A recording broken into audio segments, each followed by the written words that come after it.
Well, hello folks. I'm sure you've seen the latest Celine Dion commercial that many people have been looking at recently, and just how disturbing and unnerving it is.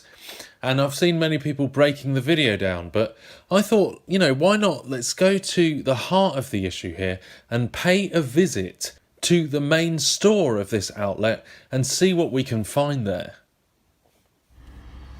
Okay, so here I am in Tel Aviv by the new store, which is the only store I can find of this brand.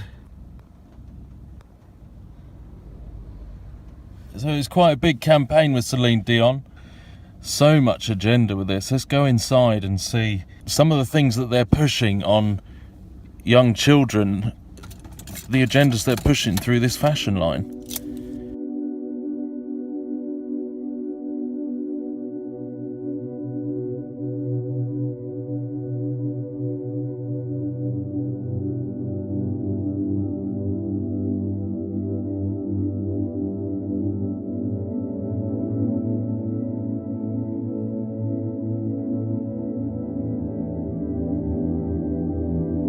Sheep with one eye missing, and the communist red star.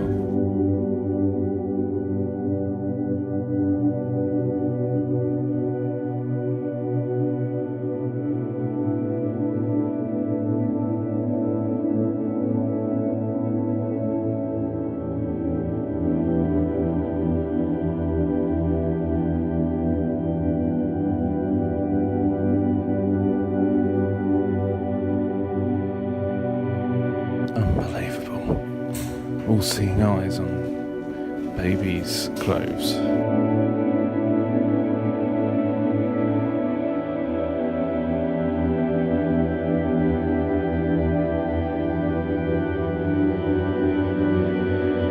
Just why? This is so obviously linked to the agenda of secret societies. I don't know who the two women who found this. Are they just deceived New Agers, or is there something more behind this? Seems like it.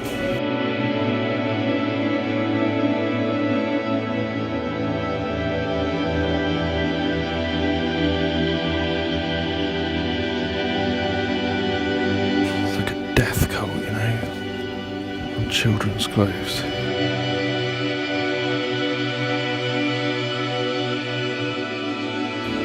This is in the sale, so if you want your baby in all-seeing eye, in the cot with communist stars and Luciferian symbolism, just really wrong to have this on children. What is this about, This is all like neutral stuff, and just a lot of death symbolism and Kabbalistic stuff.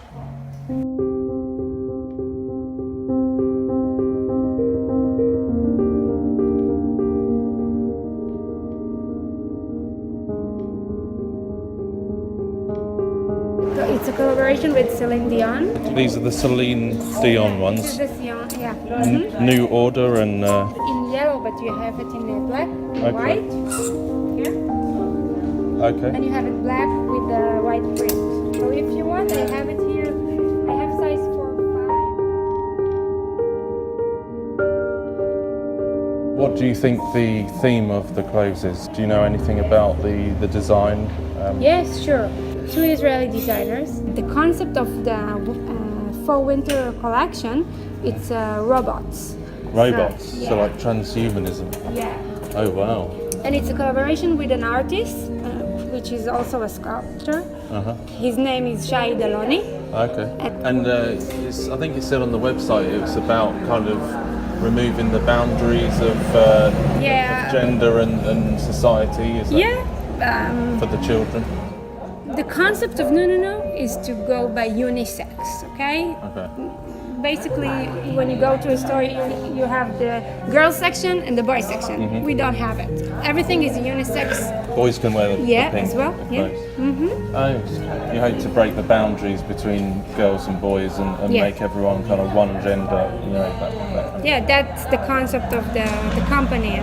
That it won't be like you have to choose that if she's a girl she has to wear pink and the freedom to choose and not to be like bound to those boundaries of gender. Maybe the psychological effects on children, you know, having that kind of decided for them as babies. So What do you mean? You know, sort of Which decision? telling them that they're not a boy or a girl, that they're kind of neutral. You know, I wonder if that has any sort of psychological impact. But you can say the same thing about what they are, what the psychological effect about when you do tell them what they have to be. Okay, but isn't it biological? This is what I'm saying. So you don't have to press them down and tell them what they have to do if it's biological. This is what we're I mean, it saying. used to be whatever anatomy you instinct. have when you're born determines, you know, you're a boy or a girl when you're It's born. just like if they don't make you, force you to play with dolls. If you don't, not necessarily want to play with dolls, there's no. If you let them choose, the free minds. So you can't fight for the genetic effect or the biological evolution effect if you don't let them choose. Okay. If you think about it that way. Do you think this is good for the children, like for a new world? Oh wow, it's. Or do you think it could be dangerous for the children? I don't think it could be dangerous. I think it would be, even for me as a customer, to buy, if I have a boy and then I buy new clothes and then suddenly a second pregnant, I have a girl, so I can pass the clothes and not even to think, you know, money-wise. Okay?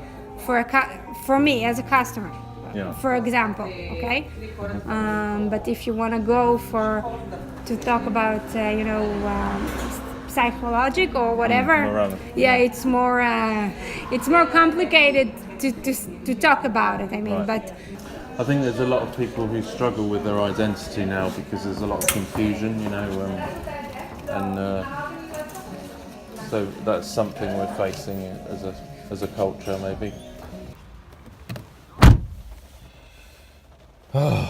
Okay, so there you have it. That's the designs that's being pushed on babies, which is, to be honest, it's just the idea of putting death symbols on those who have just been born into this world and mixing between two, breaking down the boundaries as they keep saying. Surely those boundaries were there as a protective measure to avoid confusion and so people don't lose their identity, you know, in this society. It just, to me, it just seems really bizarre, along with the Luciferian Kabbalistic symbolism. They say it's not Kabbalistic, but to me, all of those symbols seem to fit with the communist destruction of society and the Luciferian agenda as a whole, Antichrist agenda. So there you have it. This is what's now being pushed and marketed on children. Remember, Aleister Crowley, for one, would always be he would talk about going after the young, where Lenin would talk about the destroying the family. And so here we go. Of course, it's being pushed by loads of different celebrities. So avoid these things, folks. In my opinion, it's a very, very dangerous ploy to bring about this Antichrist New World Order. All of those symbols were there. New Order, the Illuminati eye, and the sheep with the communist star in its eye, the one-eyed sheep. Huh. There you go. Thanks for watching. What crazy times we live in, where good is being seen as evil and evil is being seen as good. Freedom, promising them freedom, they put them in more bondage. That's what they say, that it's about bringing freedom to the children of our world. But really, it's anything but freedom, as far as I can see it.